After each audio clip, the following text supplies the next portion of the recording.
Hey, I'm Jeff, and this is Proxy Hobby. In this video, I'll show you how I made a 60 by 40 Volcanic Battlemat to use in games of Warhammer. So let's get to work. Here's the supplies I used. I'll link what I can in the description. My mat cost me around $30 to make, more like $23 if you factor in that I could make 3 mats with the same drop cloth. I had all the tools and paints already, so that helped. Here's a tip from Eric's Hobby Workshop. When determining where you'll tape down your mat, if there's a grout line, that line will show up quite prominently when you spread the acrylic, so it's best to avoid spreading over one if possible. It's a good idea to mark out the exact size of the board using the tape edges. Just do a better job than I did so it's easier to cut out. I ended up spreading the acrylic past the edges of the tape, so I ended up having to remeasure it to cut it out. As you can see, I had quite a few fold lines in my drop cloth. I was concerned that they would show up in the final product, but they didn't, so I wouldn't even worry about it. I made sure to use a large bucket. I wanted to be able to mix everything in one go. I ended up mixing about 5 tubes of acrylic, but I had some left over, so you could probably get away with 4. I dumped in 4 or 5 solo cups of sand. In hindsight, I would say I probably didn't need to add much water. I probably ended up adding more sand because the mix was too watery. I would say a cup of sand per tube of acrylic will work, but it really depends on the kind of mat that you're making and the texture that you want. I started off thinking that I could make the acrylic black, but I realized pretty quickly that I would need a lot of paint. So I settled with a gray and then ended up painting it black later. So, sorry guys, my battery died when I was about to spread the acrylic, so I didn't get that footage. I'm still new to getting all this stuff recorded, so bear with me. Fortunately, it's pretty easy. Just spread the acrylic across the whole surface relatively evenly. Doesn't have to be perfect. Then just take a damp sponge and dab the surface across the whole thing to get rid of the trowel marks and add a texture, you know.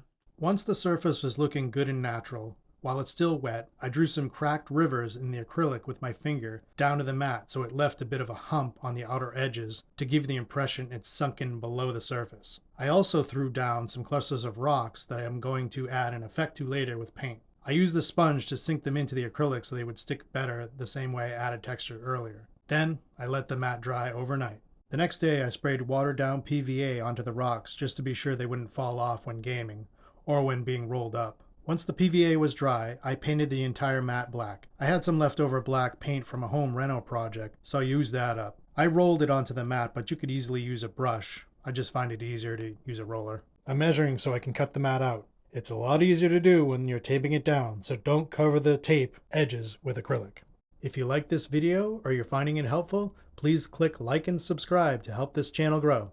Thanks! Here I'm dry brushing dark umber craft paint from Apple Barrel across the entire mat. Then I used pewter gray for the highlights, making sure to take more paint off the brush and to hit less areas. I ended up using my airbrush to spray Liquitex titanium white ink over the rivers, but you can use a brush just as easily. I wanted the colors to pop, so I figured a white base would help. In reality, it's tough to see the difference between the rivers and the other effects I did that didn't have the white base, so you can probably skip this step.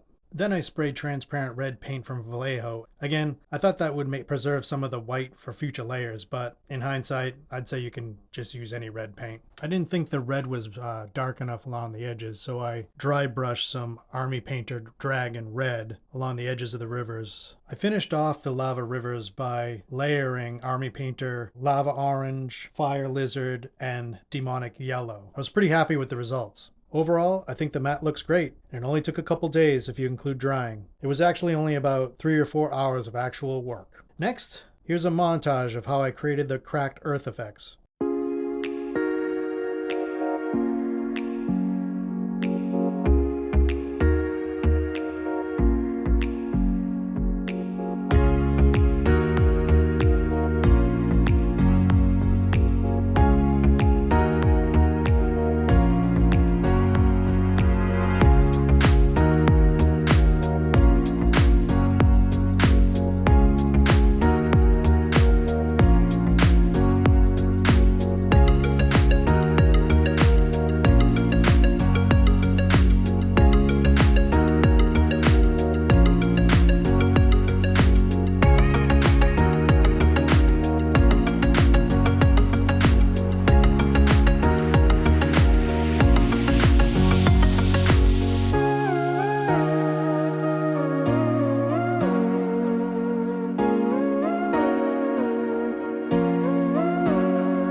about wraps it up. Here's the final product with terrain. This is going to be the last video in my volcanic terrain series. Next, I'll be moving on to bigger and better things. Thanks a bunch for sticking around to the end of this video. Please like and subscribe to help my channel grow. You are much appreciated.